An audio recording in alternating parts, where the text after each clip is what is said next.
The natural state of man is a competitive state of man. Men have always been competing with each other. Even now, right now, we compete with each other.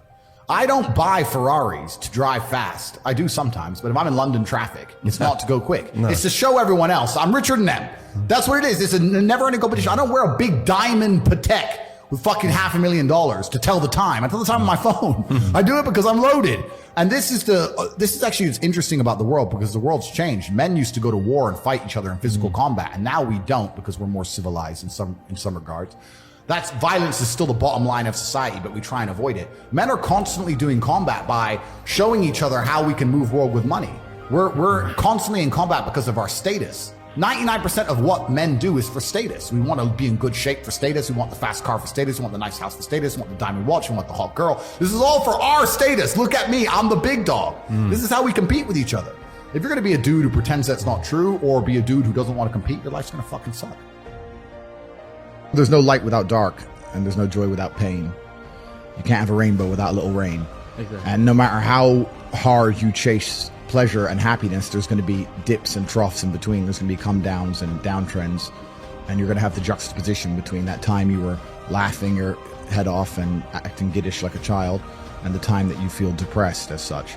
And I think it's much better to just adopt a very disciplined, stoic mindset. I'm always the same base level of happy regardless. If I lost all of my money today, I would be the same happy. If my net worth quadrupled, I'd be the same happiness. Yeah.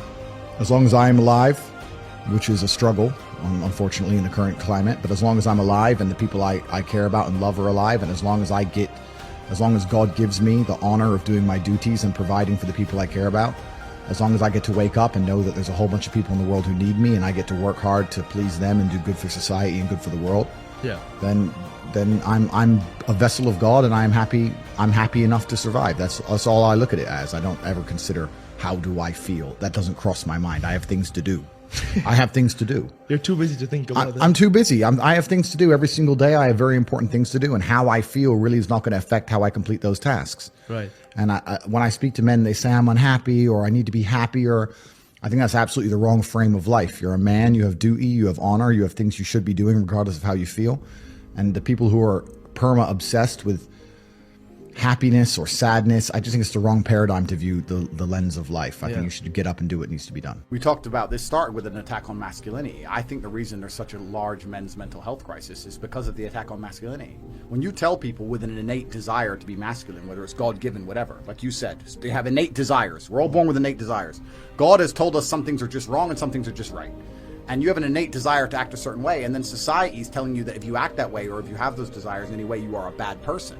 That's where the men's mental health comes from. That's where all these men are sad and depressed, is because they're like, you know what? I'm not supposed to want to just get big, get strong, get important, get a hot girl, get a nice car. I'm not supposed to want that. I'm supposed to want this. This is garbage. And they sit in this middle area. The happiest people I know are people who are unapologetic. I'm just saying, yeah, this is what I want. This is what I do. How I feel has absolutely zero bearing on how I live my life. I'll do the exact same tasks with the exact same vigor, whether I'm happy or sad. I still want to win. Think of every bad decision you've ever made and see the emotion involved. Your mind must be stronger than your feelings. The point is this. If you truly want to win, you can't only want to win when you're happy, and you can't only want to win when you're motivated, because you're competing against people like me who want to win all of the time. And unfortunately, it's player versus player. Every single girl that you want, every single dollar that you want, I also want. You're competing against men like me who will perform even when it's raining, not only when the sun is shining. And if you're going to be the kind of person who can only do it in one of those scenarios, you are going to lose. You must be prepared to perform all of the time. I have a lot of people who message me and say, oh, I struggle with motivation. And my answer is simple. Then stay a loser. If you can't find the motivation to not be a loser, then I strongly recommend you just stay a loser, stay in your lane, and stay out of my way. Yeah. I have no time for people who cannot find the motivation to fix themselves and fix their own lives. I've been the kind of person who will perform 7 days a week. Doesn't matter how I feel, doesn't matter what's happened, doesn't matter if I'm happy or sad, things must be done. And this is the mindset you need to adopt if you want to be a winner. Absolutely everything that happens in your life, whether it's good or bad, is completely your fault. Not enough people take responsibility for their lives completely. So if you're watching this, I want you to very seriously do this. This is a serious exercise. Take responsibility for your life. I want you to get a pen and a paper and write down everything good in your life, everything you're grateful for and thankful for, and everything bad that's happening to you in your life. Perhaps you have a job you don't get paid enough. Perhaps somebody at your job doesn't like you and is being horrible to you and is preventing you from getting a promotion. Perhaps your girlfriend doesn't listen to you. You have a bad relationship.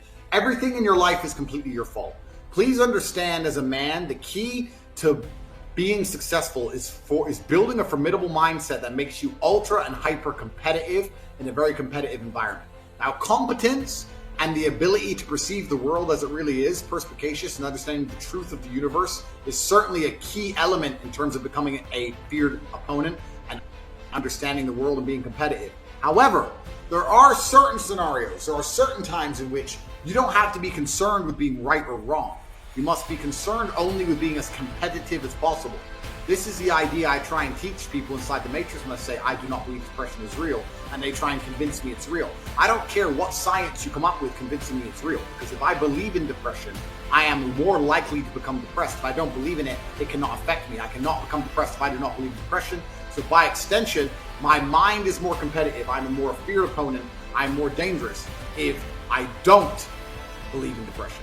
That's why I've created my mindset to be as competitive as possible. You must understand that competitiveness as a whole is the baseline for masculine experience. Every dollar you want is wanted by other men. Every female you want is wanted by other men. You are competing against other men your entire life. Even when you walk into a room, instantly you are measured and sized up and down, and you are competing. So for this reason, you must understand that you must build a mind that allows you to compete day after day at the highest possible echelons and be successful.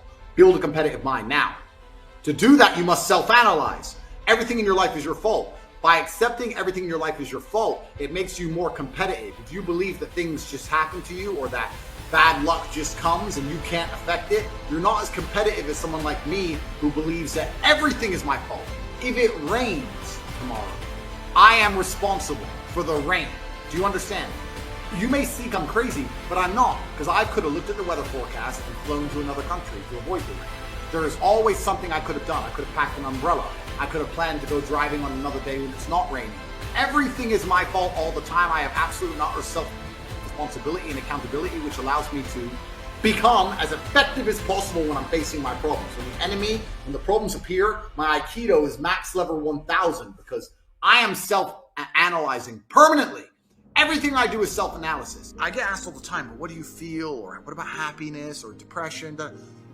That doesn't even, how I feel doesn't cross my mind. I don't know how else to explain it. There are days where I'm pissed off or sad or happy. It doesn't cross my mind. It's just like, I woke up, whatever mood I happen to be in, I have things I need to do. It's a busy day. Zuby's here soon. I need to go training before he gets here. I had a meeting with the bank at 7:15 a.m. I have shit to do. Like, I didn't cross my mind if I was happy, sad, excited. I just had to work. So I think my mental model, to a degree, I'm certainly not a person who doesn't feel emotions because we're all human. I certainly do.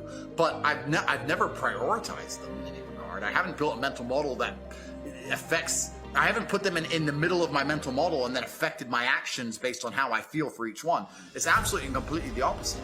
I would love to do a podcast on a day where I'm particularly sad and a podcast on a day when I'm particularly happy, and I guarantee you wouldn't be able to tell the fucking difference. So that's what allows me to be competitive, right? Because if you're competitive, if you want to be the most competitive predator on the planet, you have to be able to hunt in the day and the night. You have to be able to do both. You have to be able to perform when you're happy and sad. You can't only be able to perform when you're happy. You can't only go to the gym when you're motivated. You can't only be a competent person when your life's going well, because when your life's not going well, you're no longer competent. Then you're going to lose to people like me. And it's player versus player. If you're the kind of person who can only do well when you're happy and you're competing against someone like me who can do well all the fucking time, guess what? You lose. So my mental model, the answer is most of my opinions are just based around constructing a mental model that allows me to be brutally competitive.